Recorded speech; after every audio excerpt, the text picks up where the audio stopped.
আসসালামু আলাইকুম। একজন হুজুরকে জিজ্ঞেস করলাম যে নামাজে দাঁড়িয়ে যদি বায়ু হাওয়া বের হয়, বায়ু নির্গত হয়, তাহলে করণীয় কি? হুজুর উত্তর দিলেন যে নামাজ ছেড়ে দিয়ে বাইরে এসে ওযু করে পবিত্রতা অর্জন করে পুনরায় যায় নামাজ আদায় করতে হবে। তো ওযু করার নিয়ম,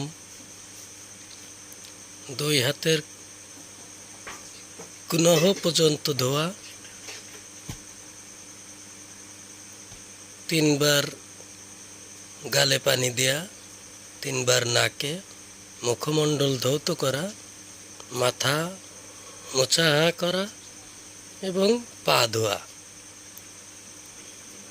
এভাবেই শিখিয়ে দিলেন। কিন্তু এখন আমার কথা হচ্ছে যে বায়ু নির্গত হচ্ছে যে স্থান দিয়ে, সেই স্থানে কিন্তু পানি লাগাচ্ছি না। তাহলে কি পবিত্রতা